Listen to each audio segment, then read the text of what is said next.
Assistant Minority Leader Jeff Hayden is calling for a moratorium on rent and mortgage payments. I spoke with him this week. So on March 23rd, Governor Walz signed an executive order suspending evictions, lease termination, and foreclosures for the length of the peacetime emergency. You released a statement saying Minnesotans also need a rent and a mortgage moratorium. What's the distinction? What are you after? Well, what I want to make sure is that at the end of the peacetime emergency, that people don't end up with 3, 4, 5 months worth of rent that they're unable to pay, and then they end up having to go to court and get eviction notices or get foreclosed upon. So I think that the moratorium is fine, but what we also need to be able to do is to allow those mortgages or rent to be forgiven. And we have a mechanism that the state, and we're also lobbying the federal government to help to pay for that. But we don't want this to turn into a situation that people who can't pay for their rent now, because they got enough money, miraculously come up with a bunch of money after 3 months. And if they don't have that lump sum, that they would either be evicted or mortgage or foreclosure proceedings would start on them.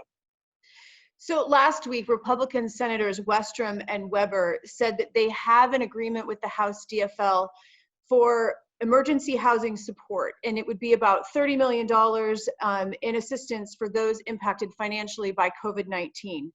Are you in favor of this package?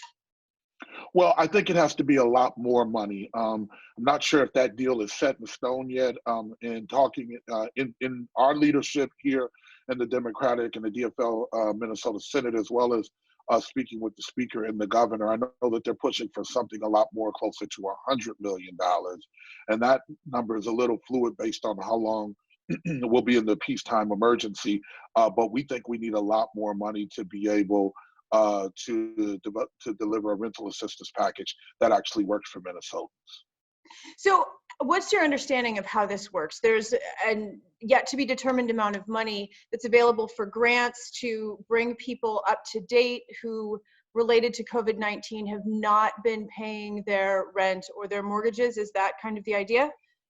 Yeah, it's a rental assistance program. I mean, we have tons of people that have been laid off, furloughed, hours have been reduced, not been able to work, and thus their unemployment, doesn't come in as their full salary, and they haven't been able to keep up with their day-to-day, circumstance. And so, since they have a reduced amount of money that's coming in and really no other opportunity to make money, we want people to be able to apply to show that this is what happened to them. This was their situation. This is why they got on unemployment. There's ways to validate, verify who needs the money, and then be able to really help people. My district on the A side has about 80% rental. So we have a lot of people, and they're in the service industry and others that have been laid off. And I really want to make sure that those folks don't get evicted when we in the peacetime emergency. Now, is there a mechanism to prevent any kind of fraud from people who simply just aren't paying their rent because they think they get a break from paying rent during this time?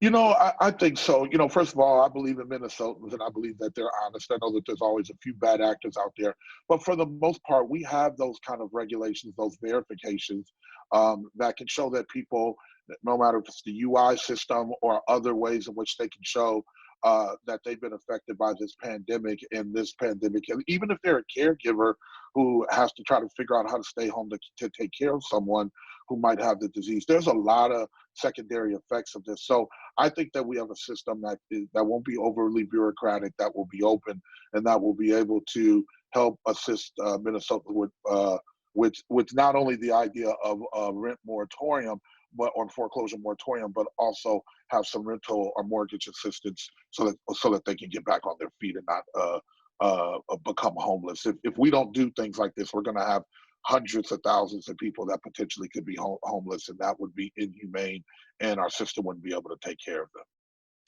Senator Jeff Hayden, I want to thank you so much for your time. Thank you.